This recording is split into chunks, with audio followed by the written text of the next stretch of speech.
las raíces cristianas de España, por la vida y el bien común.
Atrévete a entrar en la boca del lobo con Javier García Isaac. Información sin ataduras, opinión sin complejos. Vivimos en un mundo que tiene muros y esos muros han de estar vigilados por hombres armados. ¿Quién va a hacerlo? ¿Tú? Mi existencia, aunque grotesca e incomprensible para ti, salva vidas. Tú no quieres la verdad porque en zonas de tu interior de las que no charlas con los amiguetes, me quieres en ese muro, me necesitas en ese muro. Nosotros usamos palabras como honor, código, lealtad. Las usamos como columna vertebral de una vida dedicada a defender algo. Tú las usas como gag. Y no tengo ni el tiempo, ni las más mínimas ganas de explicarme ante un hombre que se levanta y se acuesta bajo la manta de la libertad que yo le proporciono y después cuestiona el modo en que la proporciono. Preferiría que solo dijeras gracias y siguieras tu camino. De lo contrario, te sugiero que cojas un arma y defiendas un puesto. De todos modos, me importa un carajo a qué creas tú que tienes derecho. Tienes ese lujo. Tienes el lujo de no saber lo que yo sé. Muy buenos días, amigos, les habla Javier García Isaac. Estamos en Informa Radio, estamos en la boca del lobo.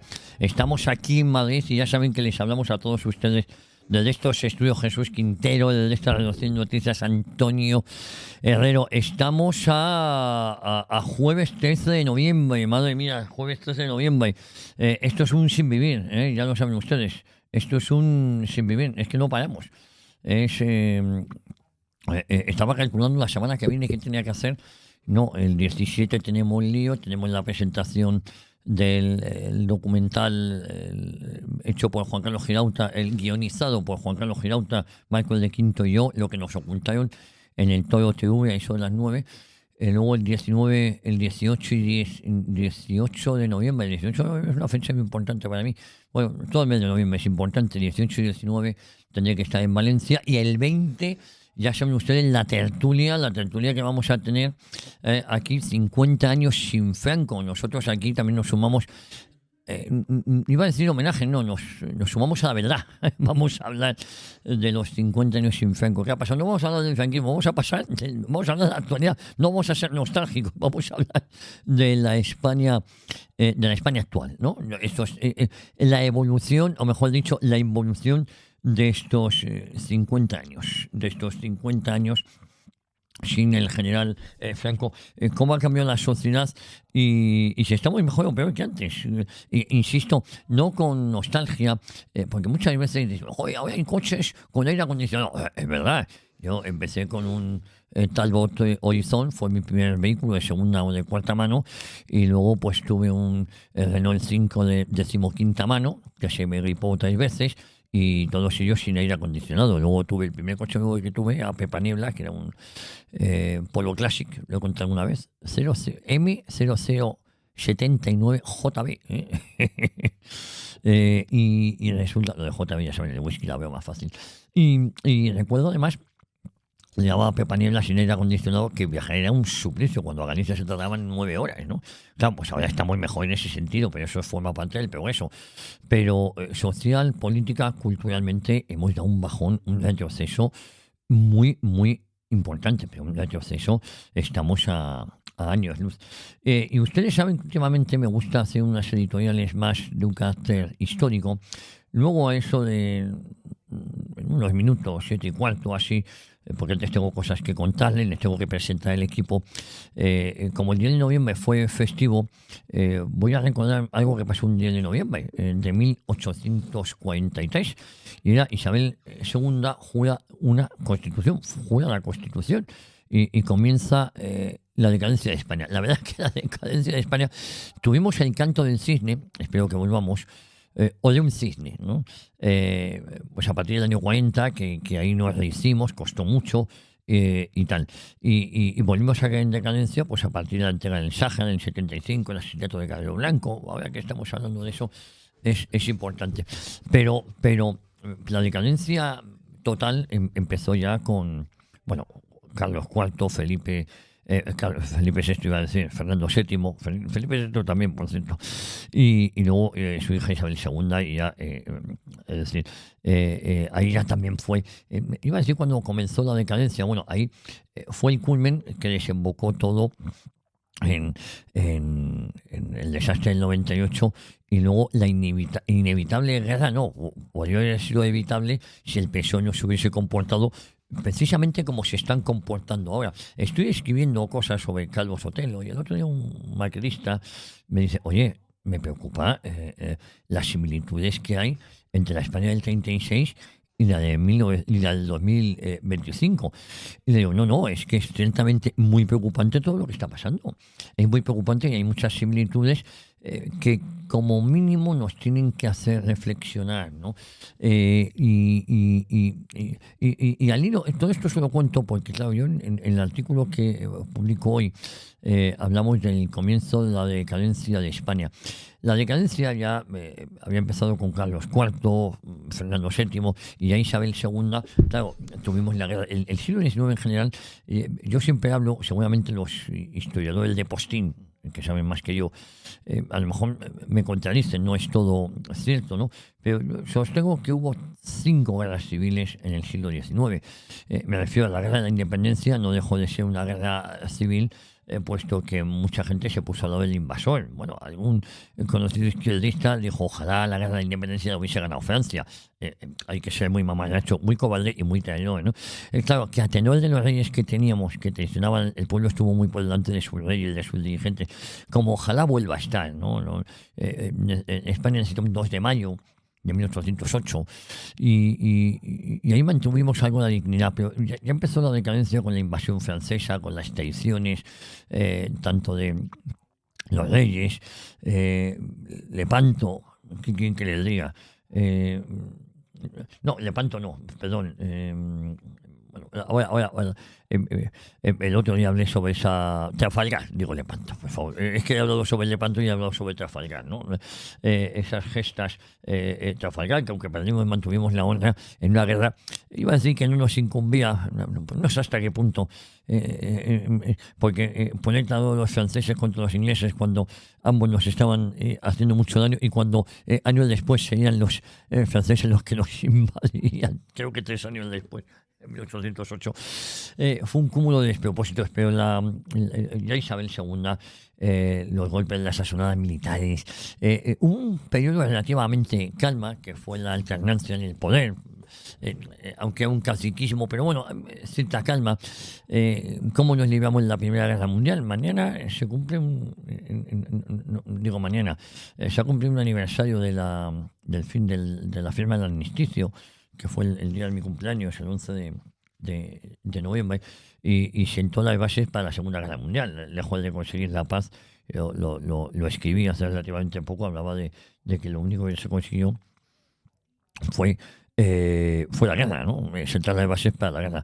Bueno, y a tenor de los acontecimientos que estamos viviendo, de cómo el masón Ángel Víctor Torres deja caer el Valle de los Caídos, que es un monumento a la reconciliación, y se gasta 3,5 millones de euros en reconstruir un templo masónico, te da la magnitud de que estamos ante una clase criminal y corrupta. Pero más que corrupta, más criminal que corrupta, criminal no significa solo matar, ¿no? Sino el criminal en lo moral. Y la corrupción no solo es económica, es también moral y política, ¿no? Y estamos es que, ¿cómo hemos llegado hasta aquí 50 años después? ¿Cómo hemos consentido que los mismos que provocaron la guerra hace casi 100 años quieran volver a enfrentarnos? Porque de esto se trata. Esto es como, no sé si ustedes han visto la película, y perdonen que hoy me enrollo de esta manera, la película Los Inmortales. Sale Sean Connery, no, sí, sale Sean Connery, donde se decía, solo puede quedar uno. A este paso, o queda España o queda el PSOE, que es la anti-España. Cuando hablo del PSOE, hablo a todas sus marcas blancas, porque Podemos, Sumar, han sido marcas blancas, son lacayos. Uno escucha a Bergerot, la portavoz de Más Madrid, o esta banda de cochinotes, que es Más Madrid y Podemos. Digo de cochinotes, pues no lo digo yo, lo dicen las denuncias que les han ido interponiendo a unos y a otros. Y la verdad es que da un poquito de pudor, de vergüenza ajena, cómo se han puesto al lado de los corruptos, cómo han pedido la retirada del carnet del pasaporte al novio de Isabel Díaz Ayuso y no a Álvaro García Ortiz. Bueno, es algo, la bajeza, el enfrentamiento, se han puesto al lado. Una época, estaba Anguita, yo lo detestaba profundamente en lo ideológico. Un comunista es para detestarle en lo ideológico siempre. Yo tengo un tío que lo ha sido rojo, bueno, sigue siendo y tal, y les he podido querer mucho. Ahora nuestra relación no pasa por el mejor momento, hablo de mi tío, lo digo con cariño, pero había cierta dignidad, ¿no? Anguita tenía cierta dignidad, ¿no? Podía ser rojo, pero parece un tío honrado, aunque es verdad que el Partido Comunista, estando él de secretario general, él reconoce que la Unión Soviética le daba algo de pasta. Eso es una ilegalidad, pero había algo de dignidad en ellos. Ahora, ¿qué es lo que hay? No les queda nada, porque ahora se han convertido, han caído tan bajos que ahora están a rebufo de lo que diga el corrupto Sánchez. Y salen en defensa, no saben si ha metido o no mano en la caja uno, otro, los negocios de prostitución, y han hecho piña. Y le preguntas a esta mamaracha de Más Madrid o Más País o más sobre la corrupción de Álvaro García Ortiz, y te dicen que a quien hay que retirarle el pasaporte es al novio de Isabel Díaz Ayuso. Pero, ¿cómo hemos llegado hasta aquí? No van a dejar caer a Sánchez nunca, porque ya lo tenían que haber dejado caer, porque no tienen dignidad. No le dejaron caer cuando la pantomima del pueblo saharaui, ¿ustedes se acuerdan? Eso, el pueblo saharaui y tal, y van mucho de solidaridad con el Sáhara, y tienen olvidado al Sáhara. Si ellos no se han acordado del Sáhara en la vida, si le han dado las gracias a este gobierno pro-marroquí, a esto y a lo del Partido Popular. Son un auténtico esperpento, y ustedes no son conscientes, bueno, yo creo que sí, los que nos escuchan a diario, del asco tan profundo que me produce la izquierda de este país. Y por parte, y por otro lado también parte de la derecha cobarde y ruin, que ha consentido que lleguemos hasta aquí. Bueno, ya saben que estamos en estos estudios Jesús Quintero, en esta redacción de noticias Antonio Herrero, y que como cada mañana comienza justamente ahora una nueva aventura radiofónica que debe conducirnos directamente hasta las 12. Mucho entretenimiento, mucha opinión, mucha información, mucha tertulia y, por qué no decirlo, muchísimo análisis. Como diría mi amiga, mi hija, increíble. Pues aquí mucho análisis. Hoy en tiempo de tertulia, en tiempo de análisis, aquí en estos estudios Jesús Quintero, y a partir de las 9 de la mañana, hoy jueves, ya saben que los jueves, en una semana tenemos la tertulia 20 de noviembre. Yo me lié la pasada semana, dije que era esta, no. Hoy es 13 de noviembre, jueves, y el próximo jueves, Dios mediante, hablaremos de 50 años sin Franco. Diego Camacho, hoy Fernando Paz, Óscar Rivas, a ver si no se le estropea el coche, y hoy está aquí Óscar Rivas, yo sé lo que es eso, Óscar, a mí se me estropea a menudo, y Luis Sánchez de Movián, el profesor Luis Sánchez de Movián. Así que una tertulia de mucho nivel, unos invitados de mucho nivel y unos escuchantes que son ustedes de sobresaliente nivel. Diego Camacho, el historiador, Fernando Paz, iba a decir, y muy amigo, todos son muy amigos, Óscar Rivas y Luis Sánchez de Movián. Hablaremos de economía. ¿Con quién hablamos de economía? Ya está por aquí, por España. Lo hacemos con nuestro amigo José Luis Barceló, y sumundofinanciero.com. José Luis Barceló, que presenta y dirige la noche de estado de alarma. La noche de estado de alarma de 9 a 10 y media de la noche. De deportes, pues con el magnífico Esteban Pacios, mucho rigor, mucha pasión, mucha pasión, poco rigor. Le ponemos los dos a esto, porque de eso se trata también. Con el genuino, somos humanos, que diría el poeta, mi amigo Tota, somos humanos, nos equivocamos. Bueno, el genuino Tate Barceló, tenemos, pues, ¿qué tenemos con Tate Barceló? Pues ya saben, edatv.news y todo su equipo. El otro día me escribió Anaís Casares, qué ilusión me hizo, me sigue llamando jefazo, tal. Bueno, ha sido todo un lujo tenerla en el equipo. Bueno, pues el bueno de Tate Barceló puede contar con una Anaís para temas personales, pero para temas profesionales, Rafa Escalona, magnífico, la roca venezolana, Dundun Gonzalo Pinilla, menudo trabajazo el que está haciendo, Juan Pulido, mi compañero de viajes y de fatiga, bueno, también lo está, bueno, son todos, sí, con Rafa y viajamos mucho, y viajamos juntos, nos llevamos muy bien, un equipazo, Alfonso en redes, Javier, bueno, Gonzalo Pompón, también nos acompaña, le llamo Pompón y me cae bien, todos me caen bien en redes. Y ¿qué les voy a contar? Bueno, y Nico en diseño, y como cada mañana de la mano de la singularísima Cristina Sol, nuestro informativo, nuestra caja de Pandora, sin olvidarnos que los mando en la nave, en la dirección técnica. Bueno, con Cristina Sol tenemos el termómetro de 1 a 3 del mediodía. No se pueden perder el termómetro porque es un pedazo de programa. Y ya saben que como cada mañana, de la mano, en este caso, la inimitable Cecilia Jara, pues tenemos el equipo técnico, con Eduardo Vital Jr. y con David López. Y tampoco nos olvidamos de nuestro departamento de producción. Mercedes de verdad que está solita porque Carmen Domínguez está de baja y Mercedes pues está comiendo todos los marrones ahora. Hoy está de baja Carmen. Y Mercedes, que son nuestras columnas jónicas. Mucho ánimo, Mercedes, porque la verdad es que trabajazo este final de año, no, el siguiente estadio, lo que le está costando. Bueno, todos ellos hacen posible que esto salga adelante. ¿Qué va a pasar a partir de las 10 y media hoy? Bueno, 11 menos 4, saben que nos alargamos siempre un poquito y tal. Pues tenemos perspectiva sindicalista, con el bueno de Jorge Garrido, perspectiva sindicalista.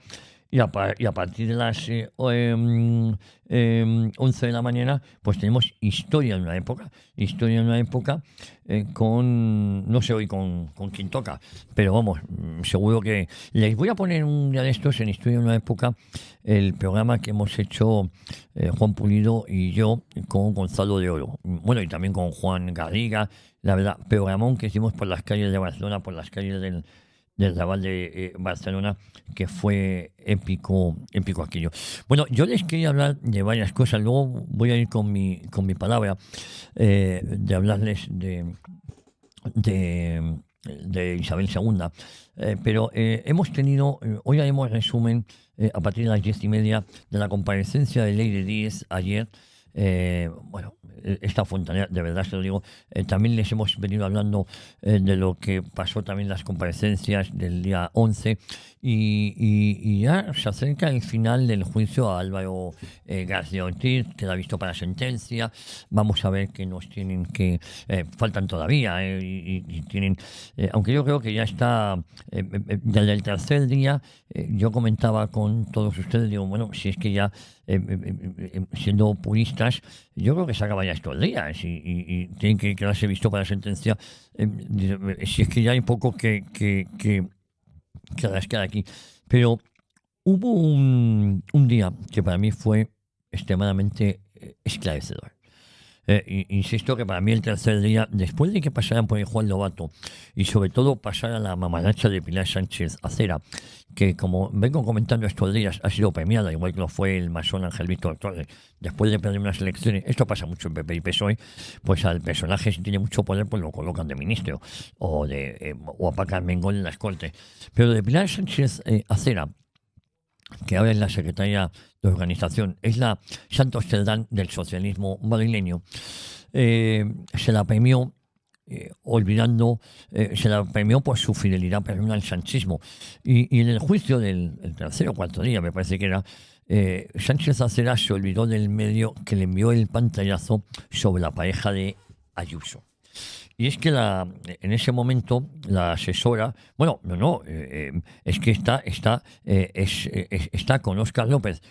Óscar López es el secretario general de los socialistas madrileños y ministro de Transformación Digital, y esta Sánchez Acera no solo estuvo en Paradores, no solo es la secretaria de organización, la Santos Cerdán de los socialistas madrileños, sino que también está con Óscar López de asesora del Ministerio de Transformación Digital, con Óscar López. Le acompaña en los dos sitios, en el Partido Socialista Madrileño y en el Ministerio. Esta mamarracha afirmó en el juicio que nunca tuvo el famoso correo. Le mandaron un pantallazo. Yo no soy muy dado a hablar bien de Susana Reiso, la verdad es que no me cae bien que le diga. Pero dijo una cosa con mucho criterio, Susana Reiso, y como esta persona, que no sabe quién se lo ha mandado, que es un anónimo, que tal, se hace eco de esto, y presionaban a Juan Lobato para que lo hiciera público. Bueno, la exsecretaria de Política Institucional del PSOE madrileño, actual asesora en el Ministerio de Transformación Digital y Función Pública y secretaria de Organización, Pilar Sánchez Acera, secretaria de Organización del PSOE madrileño, defendió la pasada semana ante el tribunal que nunca tuvo acceso al correo que dio origen al caso por el que se sienta a declarar Álvaro García Ortiz. Y según su versión, jamás recibió el mensaje enviado el 2 de febrero de 2024 pero por la defensa de Alberto González Amador a la Fiscalía, en el que se ofrecía a reconocer 2 delitos fiscales a cambio de un acuerdo. Todo esto en medio de una negociación que es, por cierto, bastante habitual. Ese correo, cuya filtración dio pie a la imputación del fiscal general del Estado, Álvaro García Ortiz, es el eje del proceso judicial por presunta revelación de secretos por parte de la Fiscalía.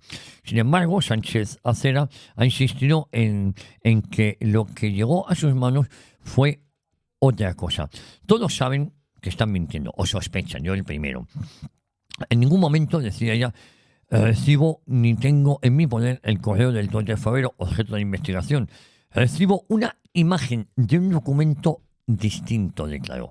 Ya saben ustedes que esto hay que ser muy claro. Para la izquierda, la verdad o la mentira son solo conceptos religiosos. La asesora señaló que la imagen ha llegado a través de un medio de comunicación, aunque admitió no recordar cuál era el medio. Tampoco he podido comprobarlo, dijo, porque cambio de teléfono móvil cuando pasó al ministerio. No puedo recordar de qué medio era el periodista que me lo enviaba, subrayó, dejando claro que no tenía vínculo alguno con la Fiscalía ni contacto con el entonces caso.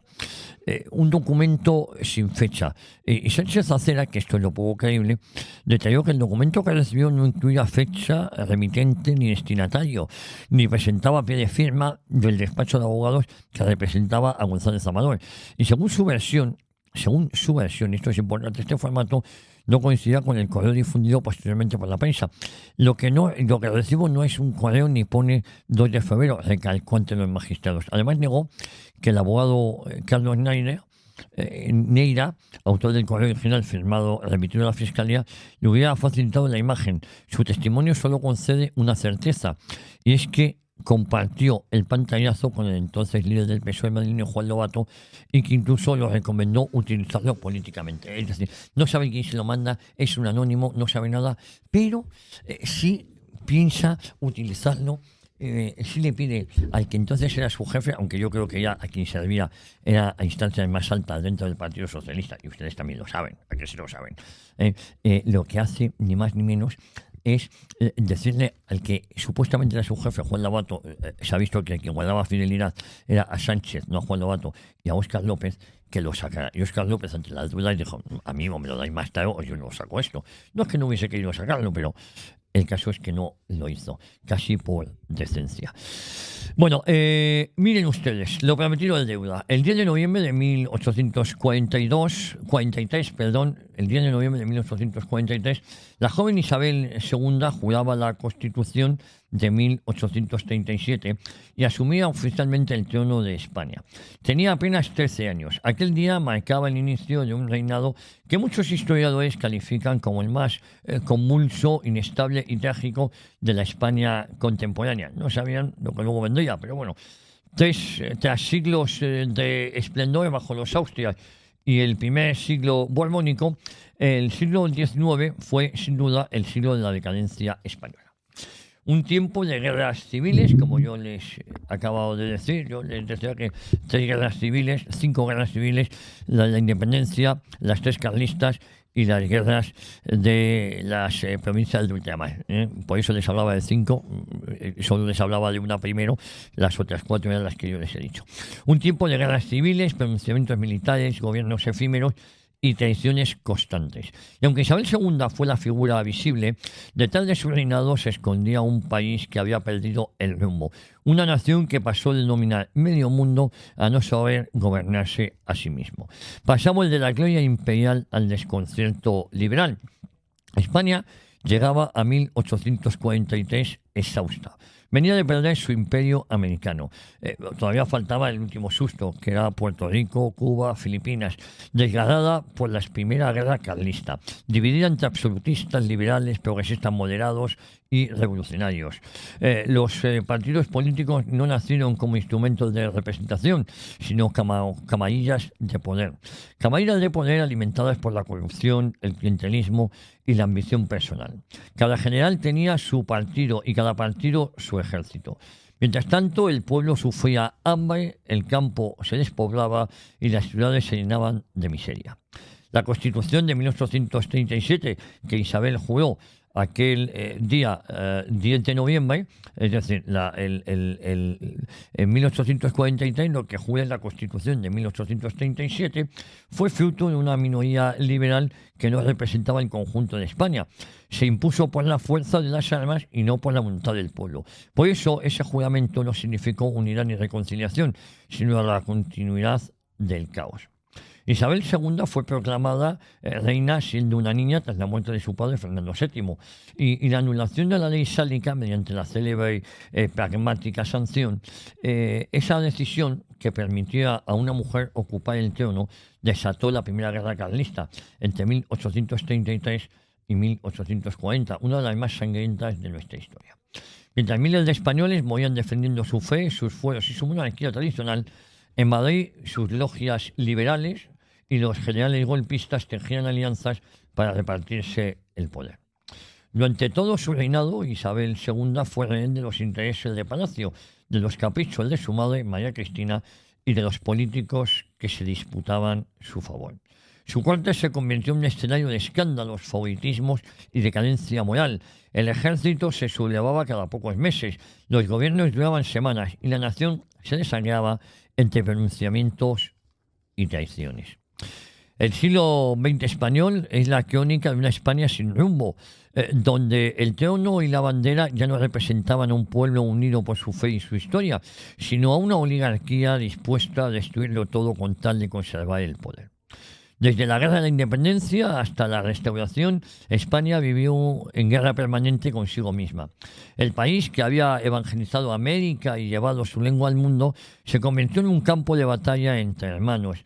Mientras Inglaterra y Francia consolidaban sus imperios, España se consumía en una lucha interna entre tradición y revolución. Y lo peor, perdió su espíritu. El siglo XIX fue el siglo de la desamortización de la Iglesia, del expolio del patrimonio religioso y artístico, de la miseria del campesinado y del ascenso de la masonería política. La fe, que había sido el alma de España, fue expulsada de la vida pública. La unidad, que había sido su fuerza, fue fragmentada por el regionalismo y las ambiciones de unos pocos. Aquella España del 10 de noviembre de 1843, que juraba una constitución importada y contradictoria, ya no era la España de Lepanto, ni de la de los tercios, ni la de los misioneros. Era una España debilitada, presa de sus complejos y de su propia división. Y de Isabel II al desastre del 98, porque el reinado de Isabel II terminó como empezó, en pronunciamientos y exilios. En 1868 fue derrocada por la llamada Gloriosa, Una revolución que, como todas las nuestras, prometió libertad y trajo ruina. Después vendría el caos republicano, Amadeo de Saboya, la Primera República, el retorno de los Borbones y finalmente el desastre de 1898, cuando España perdió Cuba, Filipinas y Puerto Rico. Un siglo de decadencia política y moral donde el liberalismo destruyó el alma de la nación y abrió las puertas al socialismo, al separatismo y a la anti-España que aún hoy sufrimos.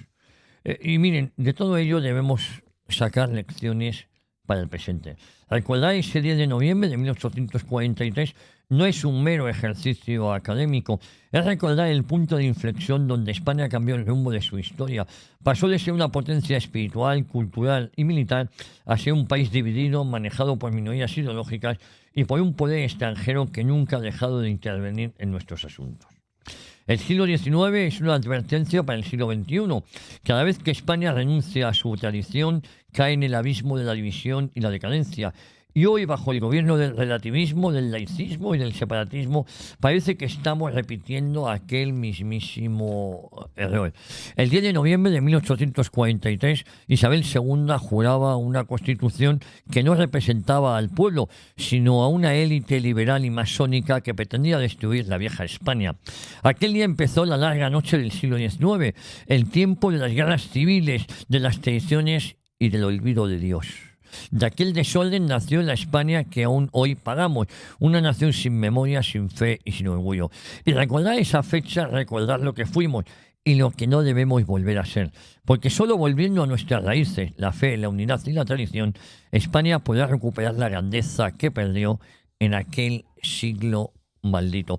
Les habla Javier García Isaac, estamos en la boca del lobo, estamos en Informa Radio, estamos tomándonos un café con nata, iba a decir que asco me da nata, un café con napal, en un programa no apto ni para natillos, ni bizcochables, ni almibarados, en un programa que sí que es apto para todas las edades, sí, ¿por qué no? Para todas las edades, tienen que aprender que no para todos los públicos, en un programa que comienza ni más ni menos que justamente, en este momento.